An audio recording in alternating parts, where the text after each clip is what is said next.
Assalamualaikum warahmatullahi wabarakatuh. Saya Hairunisa Lutfi, salah satu mahasiswa KKN PPM Universitas Gadjah Mada periode kedua tahun 2021. Pada kesempatan kali ini, saya akan memberikan penjelasan lebih lanjut terkait buku panduan dari program ketiga saya yang berjudul Edukasi Alur Pengujian Standar Mutu Kandungan pada Pupuk Trichoderma. Seperti yang diketahui, pupuk trichoderma ini merupakan pupuk organik yang diolah menggunakan beberapa bahan yang mungkin bisa digunakan, dan bagaimana cara pengolahannya mungkin diberikan materinya oleh beberapa teman saya. Pada program yang saya buat, saya lebih menjelaskan terkait bagaimana Bapak dan Ibu sekalian yang ingin memproduksi pupuk trichoderma dan ingin memasarkannya di pasaran luas mampu mengikuti peraturan-peraturan yang telah ditetapkan. Jadi Bapak dan Ibu sekalian tidak boleh memasarkan pupuk trichoderma atau pupuk organik yang dibuat secara ilegal atau secara bebas saja. Untuk memasarkannya itu perlu ada peraturan-peraturan yang sebelumnya di program kedua saya pun telah menjelaskan. Salah satu peraturannya yaitu memiliki standar mutu atau persyaratan minimal dari kandungan hara yang ada di dalam pupuk organik. Dan pada kesempatan kali ini saya akan menjelaskan bagaimana Bapak dan Ibu sekalian dapat melakukan pengujian tersebut, dapat melakukan pengujian standar mutu dari kandungan pupuk organik atau pupuk trichoderma yang telah dibuat. Di dalam buku panduan saya juga telah memberikan satu halaman yang dimana terdapat beberapa topik yang saya muat di dalam buku panduan ini. Seperti contoh, terdapat pendahuluan, persyaratan mendaftarkan pupuk organik untuk diedarkan, tata cara pendaftaran, lalu bagaimana pemberian nomor pendaftaran tersebut, lalu biaya pendaftarannya, hal yang harus diketahui terkait peredaran pupuk organik, lalu tentang penggunaan pupuk organik sendiri seperti apa. Selanjutnya ada kewajiban yang harus dilakukan untuk bapak-bapak dan ibu-ibu sekalian yang mendaftarkan pupuk organik. Selanjutnya ada sanksi terkait peredaran dari pupuk organik yang telah memenuhi syarat dari pendaftaran tersebut. Lalu yang terakhir ada beberapa lembaga yang ditunjuk untuk melakukan pengujian mutu pupuk organik oleh Kementerian Pertanian.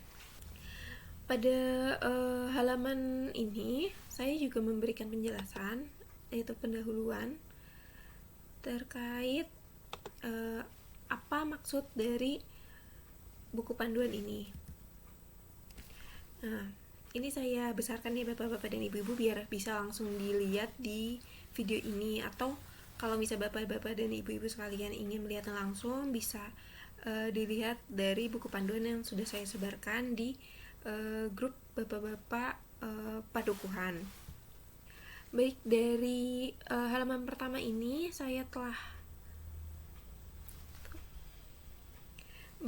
dari halaman yang telah saya besarkan ini, dari halaman pertama ini setelah saya besarkan mungkin bisa lebih terlihat jelas di video ini ya bapak-bapak dan ibu-ibu. Di sini terlihat saya memuat tentang keberadaan pupuk organik yang boleh diminati oleh masyarakat lokal, nasional maupun internasional.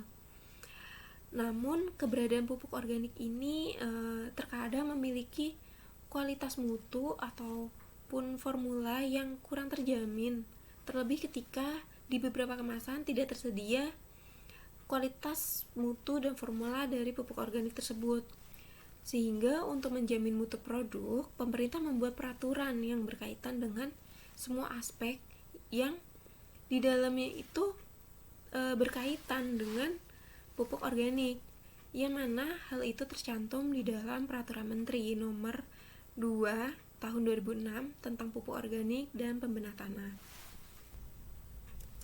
Meskipun secara legal standar mutu pupuk organik dan pembenah tanah telah dibuat, akan tetapi pada kenyataannya hal tersebut tuh sangat sulit menentukan standar mutu dari pupuk organik.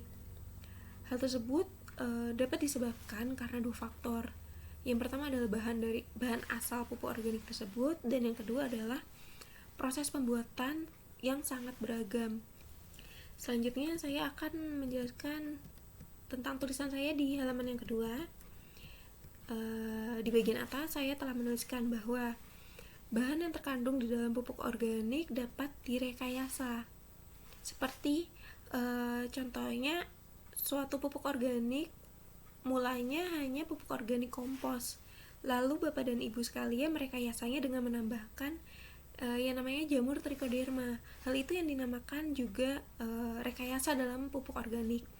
Atau rekayasa-rekayasa lainnya, Bapak dan Ibu sekalian memberikan tambahan bahan-bahan kimia sehingga pupuk organik yang Bapak-bapak dan Ibu sekalian produksi menjadi memiliki kandungan hara yang lebih baik lagi dari pupuk organik murni atau dari pupuk kompos murni yang dibuat sebelumnya.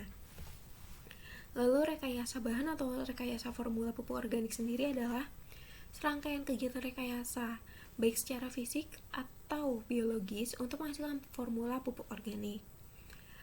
Nah, karena adanya rekayasa yang mungkin terjadi, makanya perlu dilakukan uji mutu pupuk organik, yang mana uji mutu pupuk organik sendiri adalah analisis komposisi dan kadar hara pupuk organik yang dilakukan di laboratorium berdasarkan metode analisis yang telah ditetapkan.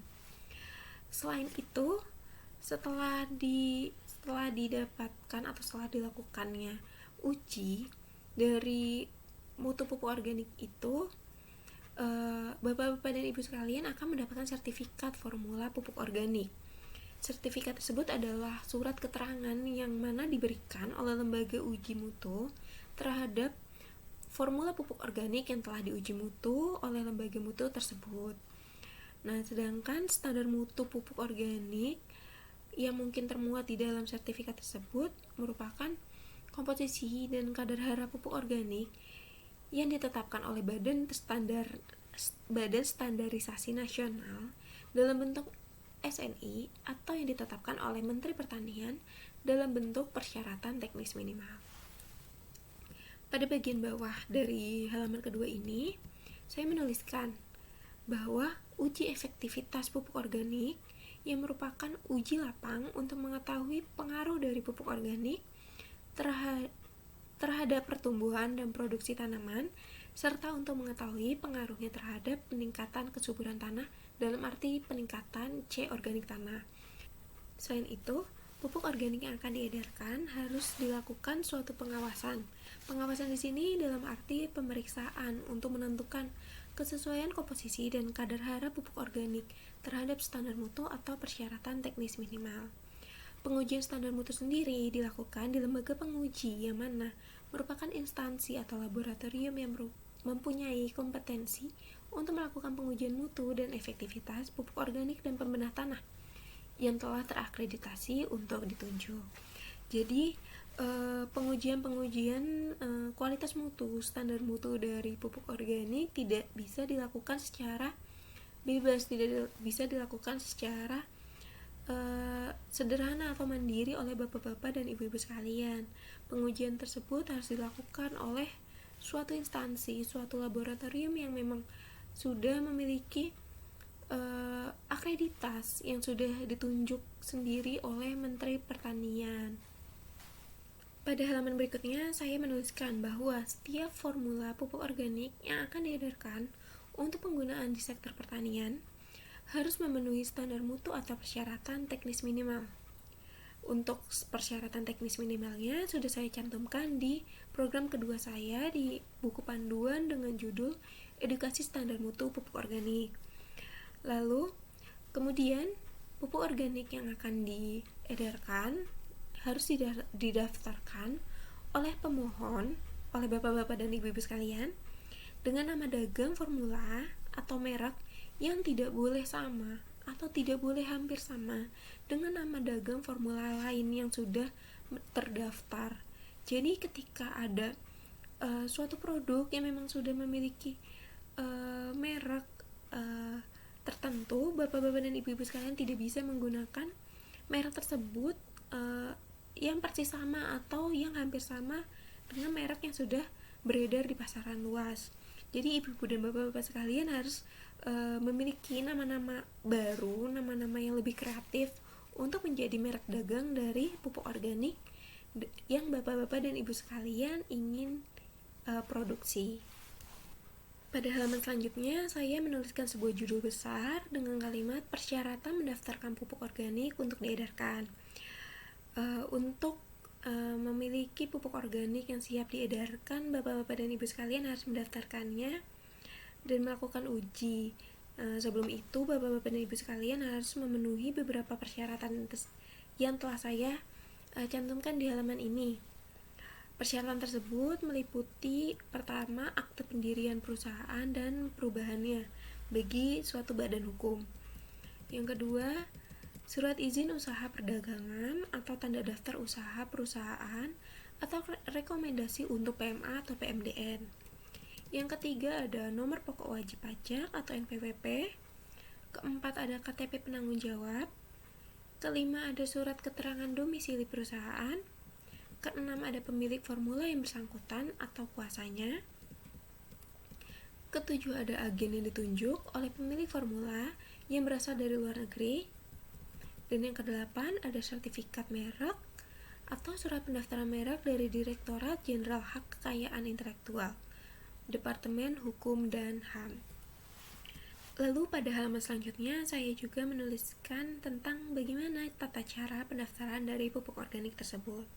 Pertama, permohonan pendaftaran diajukan secara tertulis kepada Kepala Pusat Perizinan dan Investasi dengan menggunakan formulir yang tersedia, dengan membubuhi suatu materai secukupnya berdasarkan peraturan perundang-undangan yang berlaku.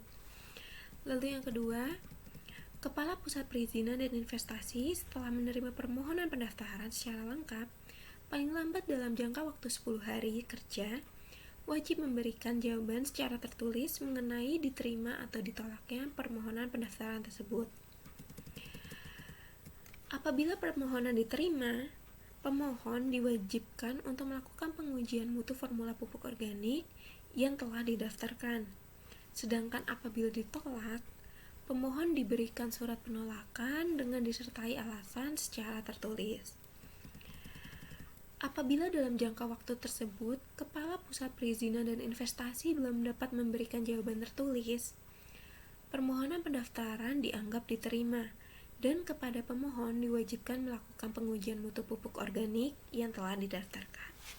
Selanjutnya, penilaian terhadap hasil uji mutu dan uji efektivitas didasarkan pada standar mutu dan persyaratan teknis minimal, dan dinyatakan lulus uji oleh lembaga penguji dan diberikan sertifikat formula. Pengambilan contoh pupuk organik dalam bentuk padat mengacu pada SNI nomor 190428-1989. Sedangkan untuk bentuk cair mengacu pada SNI 190429-1989. Atau hal-hal tersebut dapat dilakukannya perubahan sesuai dengan perkembangan ilmu pengetahuan dan juga teknologi. Untuk pupuk organik yang berasal dari pemasukan atau yang diimpor, uji mutu dan uji efektivitas hanya dilakukan terhadap pupuk organik yang pertama. Verifikasi kelayakan lembaga penguji mutu atau lembaga uji efektivitas dilakukan oleh instansi Departemen Pertanian yang bidang tugasnya menangani standarisasi dan akreditasi. Pada halaman selanjutnya, saya pun memberikan judul besar dengan kalimat bagaimana pemberian nomor pendaftaran. Formula pupuk organik yang telah mendapatkan sertifikat dari lembaga pengujian sebelum diproduksi atau diedarkan harus mendapatkan nomor pendaftaran dari Kepala Pusat Perizinan dan Investasi. Untuk memperoleh nomor pendaftaran, pemohon menyampaikan hasil pengujian mutu dan efektivitas dengan menggunakan formulir yang tersedia dengan disertai konsep label. Hasil pengujian mutu dan efektivitas paling lambat dalam waktu 7 hari kerja sejak menerima hasil pengujian mutu dan efektivitas wajib menerbitkan penetapan nomor pendaftaran. Nomor pendaftaran yang telah didapatkan berlaku untuk jangka waktu selama 5 tahun dan dapat diperpanjang satu kali untuk jangka waktu 5 tahun berikutnya sepanjang masih memenuhi persyaratan mutu. Jadi ketika ibu-ibu dan bapak-bapak sekalian sudah mempunyai produk selama 5 tahun, dapat diperpanjang lagi 5 tahun berikutnya dengan persyaratan mutu yang masih memenuhi seperti persyaratan mutu di awal bapak-bapak dan ibu-ibu sekalian mendaftarkan pupuk organik tersebut. Selanjutnya, apabila jangka waktu nomor pendaftaran setelah diperpanjang 1 kali untuk jangka waktu 5 tahun berakhir, pemegang nomor pendaftaran harus memperbaharuinya.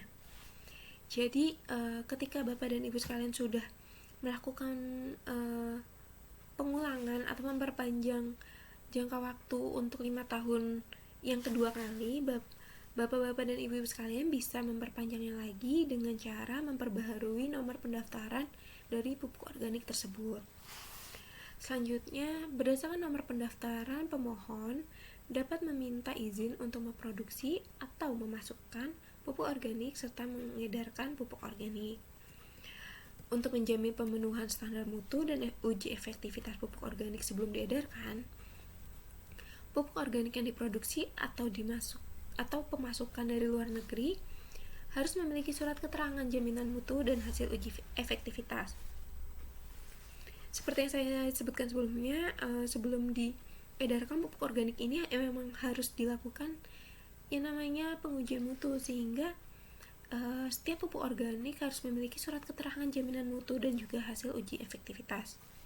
Yang terakhir, surat keterangan jaminan mutu dikeluarkan oleh lembaga pengujian, yang mana bapak-bapak dan ibu-ibu sekalian pilih untuk tempat pengujian dari pupuk organik yang bapak-bapak dan ibu-ibu sekalian produksi sendiri.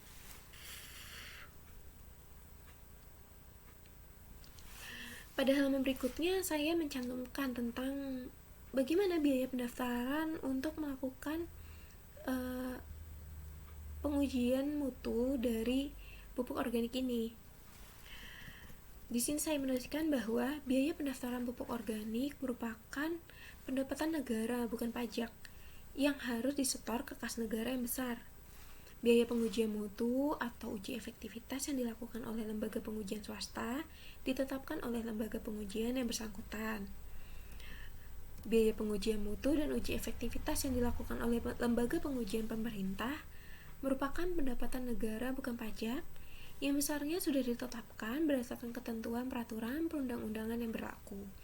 Jadi jika ibu-ibu dan bapak-bapak sekalian melakukan pengujian mutu di lembaga pemerintah, untuk biaya pendaftarannya sendiri sudah tercantum atau sudah ditetapkan melalui undang-undang yang sudah berlaku.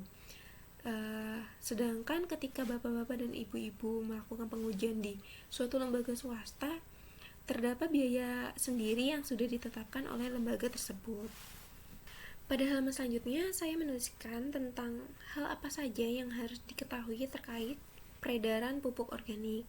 Di sini saya menuliskan bahwa apabila pupuk organik siap diedarkan, label yang dibuat dalam bahasa Indonesia minimal harus memuat nama dagang, jenis pupuk organik, komposisi, volume atau berat bersih, nama dan alamat produsen atau distributor, serta nomor pendaftaran yang telah didapatkan.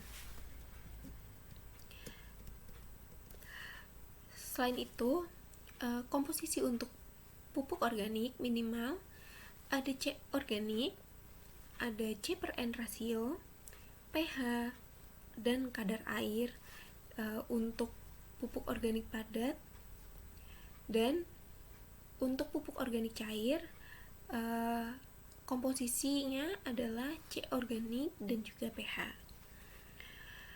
Selanjutnya, label harus dicantumkan dalam kemasan kedap air yang penempatannya mudah dilihat, dibaca dengan jelas, dan tidak mudah rusak.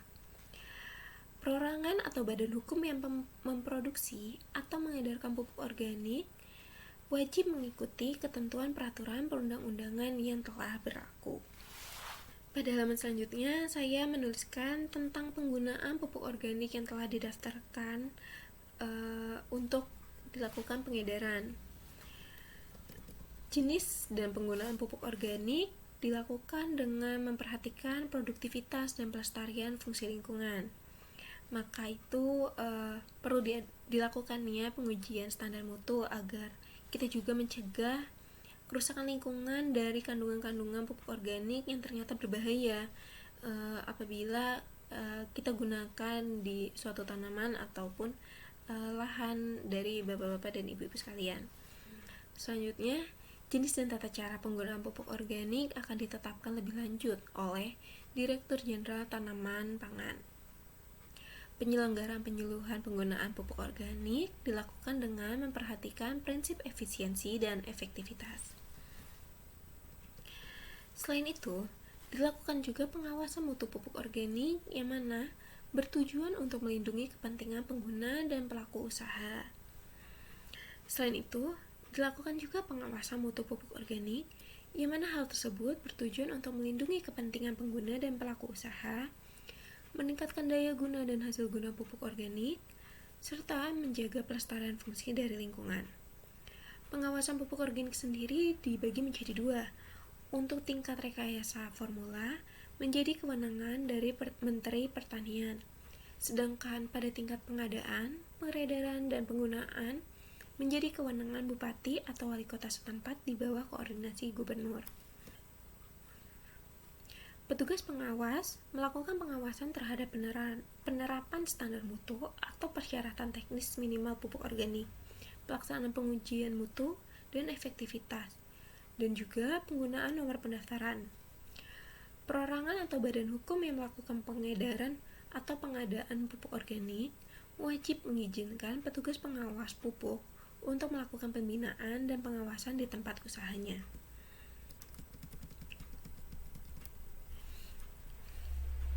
Apabila petugas pengawas mempunyai dugaan kuat bahwa telah terjadi pemalsuan atau kerusakan pada pupuk organik yang beredar, petugas pengawas dapat menghentikan sementara peredaran pupuk organik pada wilayah kerjanya, paling lama 30 hari untuk melakukan pengujian mutu. Apabila jangka waktu telah berakhir dan belum mendapat keputusan mengenai pemalsuan atau kerusakan pupuk organik, maka tindakan penghentian sementara peredarannya oleh pengawas pupuk berakhir demi hukum. Namun, apabila dari hasil pengujian mutu diketahui bahwa pupuk organik tersebut tidak sesuai dengan label atau telah terjadi kerusakan, maka petugas pengawas mengusulkan kepada bupati atau wali kota setempat untuk menarik pupuk organik tersebut dari peredaran. Selanjutnya, saya akan membahas tentang kewajiban yang harus dilakukan ketika Bapak dan Ibu sekalian telah mendapatkan nomor pendaftaran sehingga pupuk organiknya dapat diedarkan di pasaran luas. Produsen atau importir bertanggung jawab atas mutu produksinya dan wajib mencantumkan nomor pendaftaran pada label di tempat yang mudah dilihat dan dibaca serta tidak mudah terhapus. Pemegang nomor pendaftaran wajib melaporkan setiap perubahan subjek pemegang nomor pendaftaran kepada Kepala Pusat Perizinan dan Investasi untuk dicatat dalam buku nomor pendaftaran dan dilakukan perubahan keputusan pemberian nomor pendaftaran. Selanjutnya, pemegang nomor pendaftaran wajib menyampaikan laporan kepada Direktur Jenderal Tanaman Pangan mengenai pengadaan yang meliputi produksi, pemasukan dari luar negeri, dan penyaluran pupuk organik setiap 6 bulan dengan tembusan kepada Kepala Pusat Perizinan dan Investasi. Dari penjelasan yang telah saya jabarkan sebelumnya, Bapak-bapak dan Ibu sekalian perlu pula mengetahui tentang sanksi terkait peredaran pupuk organik. Terlebih ketika Bapak dan Ibu sekalian sudah mendapatkan nomor pendaftaran dan pupuk organik yang diproduksi sudah siap untuk diedarkan. Yang pertama, produsen atau importir pupuk organik yang terbukti tidak mencantumkan nomor pendaftaran pada label, tidak menjamin mutu produksinya, atau tidak melaporkan adanya perubahan pemegang nomor pendaftaran, dikenakan sanksi pencabutan nomor pendaftaran oleh Kepala Pusat Perizinan dan Investasi dan diusulkan kepada pejabat yang berwenang agar izin produksi atau izin pencabutan dicabut dan pupuk organik yang bersangkutan harus ditarik dari peredaran dengan disertai sanksi. Selanjutnya, Produsen pupuk organik yang telah mendapatkan nomor pendaftaran, apabila selama 2 tahun berturut tidak melakukan produksi atau pemasukan, serta tidak menyampaikan laporan pengadaan dan penyaluran pupuk organik, dikenakan sanksi pencabutan nomor pendaftaran oleh Kepala Pusat Perizinan dan Investasi. Jadi terdapat dua hal penting, dua hal utama untuk bapak-bapak dan ibu sekalian ketahui ketika bapak-bapak dan ibu sekalian telah mendapatkan nomor pendaftaran dan telah siap untuk mengedarkan pupuk organik yang siap untuk diproduksi. Di halaman selanjutnya saya memberikan beberapa lembaga yang ditunjuk untuk melakukan pengujian mutu pupuk organik. Di sini terdapat Balai Penelitian Tanah Bogor yang mana sudah saya berikan juga alamat dan juga nomor teleponnya. Yang kedua ada Balai Pengkajian Teknologi Pertanian Sumatera Utara yang berada di Medan, Sumatera Utara. Yang ketiga ada Balai Pengkajian Teknologi Pertanian Sulawesi Selatan yang juga berada di Makassar, Sulawesi Selatan. Selanjutnya ada Balai Pengkajian Teknologi Pertanian di Yogyakarta, yang mungkin bapak-bapak dan ibu sekalian bisa mendatangi balai ini yang berada di Karangsari, Wedomartani, Ngemplak, Sleman, Daerah Istimewa Yogyakarta. Selanjutnya juga ada Balai Pengkajian Teknologi Pertanian Jawa Timur yang berada di Malang, Jawa Timur. Selanjutnya ada Balai Penelitian Tanaman Sayuran Lembang yang berada di Lembang, Bandung, Jawa Barat. Ada juga PT Smart Tbk Smart Research Institute yang berada di Pekanbaru. Selanjutnya ada PT Raja Wali Nusantara Indonesia yang berada di Cirebon, dan yang terakhir ada PT Astra Agrolestari yang berada di Jakarta. Mungkin ini beberapa lembaga pengujian yang telah ditunjuk yang bisa saya dapatkan dan mungkin bisa jadi referensi untuk bapak-bapak dan ibu sekalian melakukan pengujian dari kandungan hara atau standar mutu pupuk organik yang bapak dan ibu sekalian telah produksi mandiri. Namun perlu dicatat juga beberapa lembaga tersebut hanya memiliki kemampuan untuk analisa beberapa kandungan hara, sehingga diperlakukan pengujian di beberapa tempat atau lembaga untuk memenuhi analisa kandungan hara yang maksimal. Jadi mungkin bisa di suatu lembaga hanya dapat menguji tentang kandungan dari C organik. Ada beberapa lembaga yang hanya bisa menguji tentang logam berat yang ada di dalamnya, sehingga pengujian yang maksimal harus dilakukan di beberapa lembaga pengujian. Atau bapak-bapak dan ibu sekalian bisa mencari lebih lanjut terkait lembaga pengujian yang mungkin tidak sempat atau tidak dapat saya cantumkan di dalam buku panduan ini. Pada halaman terakhir saya juga mencantumkan dua sumber yang mana jadi acuan saya dalam pembuatan buku panduan edukasi alur pengujian standar mutu pada pupuk Trichoderma ini. Bagi bapak-bapak dan ibu-ibu sekalian yang ingin mengetahui lebih lanjut terkait hal ini, mungkin bisa mencari tahu lewat dua sumber yang telah saya cantumkan di sini. Mungkin sekian pemaparan materi terkait buku panduan program kerja ketiga saya tentang edukasi alur pengujian standar mutu pada pupuk Trichoderma ini. Dengan berakhirnya video pemaparan ini, saya sangat berharap apabila bapak-bapak dan ibu-ibu sekalian mampu memahami materi ini, dan juga materi ini mampu bermanfaat dengan baik bagi masyarakat, bagi bapak-bapak dan ibu-ibu dari Desa Semanung ini.